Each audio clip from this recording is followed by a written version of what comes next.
What I come away with is like what I've experienced, and it's like that's worth it for me. You know, no money can pay for that all-nighter. When we get old, some experiences I've had I'll never forget, you know what I mean? That's a good thing about it.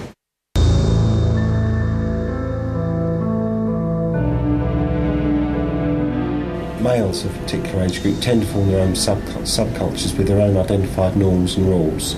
They then gain credibility by obeying those subcultural norms and rules. Once the offender gets involved in the subculture, he is then put under enormous pressure by his peers to commit offences, or wants to impress his peers by committing lots of offences or dangerous offences. We've had 4 deaths on the underground system in 7 years. We don't want to see any more. There's a very, very small minority. These are the ones that do the mural work, and they normally do it for self-actualisation. They do it because they like to see their own work on the trains. The taggers, I think they're in it for the fun, but it's fun that can do them an enormous amount of damage. I've been caught for criminal damage about 10 times. In total, I've done about 1.5 years in prison for graffiti on 2 separate occasions. Graffiti's always on my brain. I'm always doing outlines.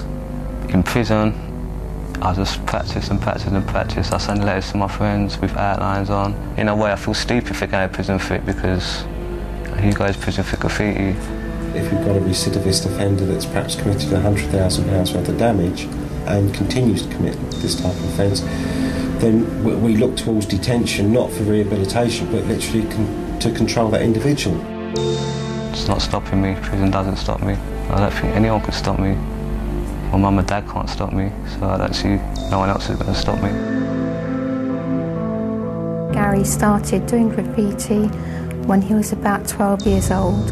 It was a passion to him, that it wasn't a passing phase. It wasn't something that was going to just finish overnight. He was totally involved, 100% committed. He actually showed me this album and he presented it to me and he said to me, Mum, he said, is art a crime? And he showed me this album. I go, oh, you know. And then he proceeded to sort of take me through his album of artists and saying to me, I mean, what do you think of these? And I had to say, I said, well, I think they're brilliant. It did change him, but it was all a part of him growing up as well. I think he found something which made him in himself just feel really good and to be part of something. Steen, Calm and Rays left and they went off to paint a train, basically. They were spotted by the track men who started shouting and yelling at them. They started to run, they started to panic, like, let's get out of here, we don't want to be caught. So they started to run up the embankment, which was safety out of the yard. But when they were halfway up the embankment, 2 officers were running down, chased them onto the lines. Gary took it upon himself to run right out into the middle of the lines, and that he slipped and fell. All of us had fallen on the tracks. Most of us have had an electric shock at some time. And it wasn't until the next morning when his mum called me up and said that he had passed away that we knew, you know. The day that Gary was buried was a very, it was a very strange day.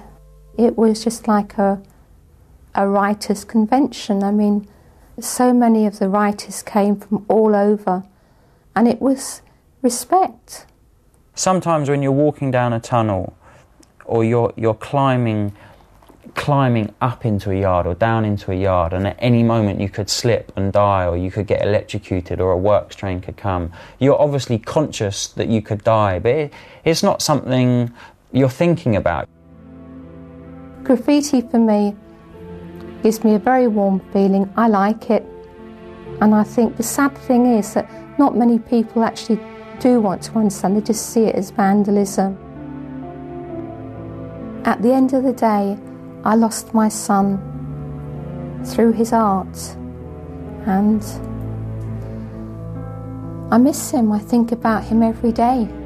There's not a day that doesn't go by. And you just miss him.